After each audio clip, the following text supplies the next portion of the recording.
సర్కారీ బడుల్లో విద్యార్థుల సంఖ్య రోజురోజుకి తగ్గిపోతోంది. సుప్రీంకోర్టు కూడా స్కూళ్ల మూసివేతపై ఆగ్రహం వ్యక్తం చేసింది. అవి మూతపట్టానికి అటు ప్రభుత్వ వైఖరితో పాటు టీచర్లు, ఉపాధ్యాయ సంఘాలు కారణమని విమర్శిస్తున్నారు విద్యావేత్తలు.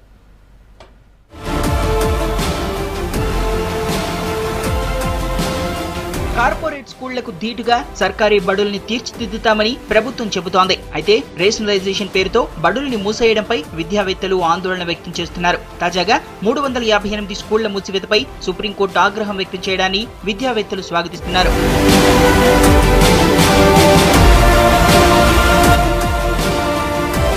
రాష్ట్రంలో ప్రైమరీ, ఉన్నత పాఠశాలలు కలిపి మొత్తం 28,562 ఉన్నాయి. ఇందులో 27,65,220 మంది విద్యార్థులు చదువుతున్నారు. ప్రైవేట్ స్కూళ్లు మొత్తం 12,000. వీటిల్లో 31,56,199 మంది స్టూడెంట్స్ చదువుతున్నారు. అంటే సంఖ్యాపరంగా సర్కారు స్కూళ్లు ఎక్కువగా ఉన్నా విద్యార్థులు మాత్రం తక్కువే. ఇక ప్రభుత్వ బడుల్లో ఒక్క విద్యార్థి కూడా లేనివి రాష్ట్రంలో 405. 10 మంది లోపు విద్యార్థులున్న స్కూళ్లు 991 ఉన్నాయి. 20 మంది లోపు విద్యార్థులున్న స్కూల్స్ దాదాపు 2,500. అంటే ప్రభుత్వ లెక్కల ప్రకారం రేషనలైజేషన్ చేస్తే 4,000 స్కూళ్లు మూతపడే ప్రమాదం ఉందంటున్నారు విద్యావేత్తలు. ప్రభుత్వ పాఠశాలను పెంచాల్సింది పోయి ఉన్న ప్రభుత్వ పాఠశాలను మూసేయటం అనేది చాలా ఆశ్చర్యకరంగా ఉంది. కాబట్టి దీనికి సంబంధించినటువంటి లోతుపాతులు, కారణాలు ఏమిటనేటటువంటి రిపోర్ట్ని మీరు సుప్రీంకోర్టుకి ప్రభుత్వం నివేదించాలని చెప్పి నిన్న సుప్రీంకోర్టు న్యాయమూర్తులకు కూడా ఆదేశించడం జరిగింది.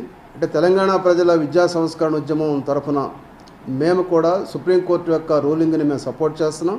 రాష్ట్ర ప్రభుత్వం సుప్రీంకోర్టు అడిగినటువంటి విషయాల్ని వెల్లడించాలని, అందుకు సంబంధించిన వివరాలను కూడా తెలియజేయాలని చెప్పి మేము కూడా కోరుతూ ఉన్నాం. 4,000 పైగా స్కూళ్ళు మూసివేత ప్రమాదానికి గురవుతున్నట్టుగా మాకు తెలుస్తూ ఉంది. ఇట్లాంటి పరిస్థితి దేశంలోకి ఎక్కడా కూడా లేదు.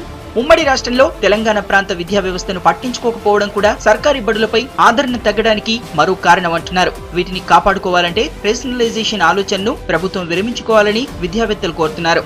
ప్రభుత్వాలు చేసిన తప్పుదలన్నిటికి వలనే రాష్ట్రంలో ఉండే విద్యా వ్యవస్థ ఈ స్థాయికి వచ్చింది. ఈ 18 మాసాల లోపల శ్రద్ధ చూపిస్తున్నారు. ఈ శ్రద్ధ ఒక 5-6 సంవత్సరాలు మీరు చూపిస్తే, ఉపాధ్యాయులందరూ కూడా తగు విధంగా శ్రద్ధ వహిస్తే ఈ స్కూల్ బాగుపడవచ్చు. ఈ బలహీనమైన స్థితి లోపల మీరు రేషనలైజేషన్ అంటే అది ఉపాధ్యాయులకు తీసివేసడానికి పనికొస్తుంది, కానీ అది విద్యా వ్యవస్థ బాగుపడడానికి పనికిరాదు. సర్కారు బడుల్లో విద్యార్థులు చేరకపోవడానికి ప్రభుత్వ నిర్లక్ష్యంతో పాటు టీచర్ల బాధ్యత కూడా ఉందన్న అభిప్రాయాలు వ్యక్తమవుతున్నాయి. ఇప్పటికైనా స్పందించకపోతే రాబోయే రోజుల్లో సర్కారు స్కూళ్లే లేకుండా పోతాయంటున్నారు.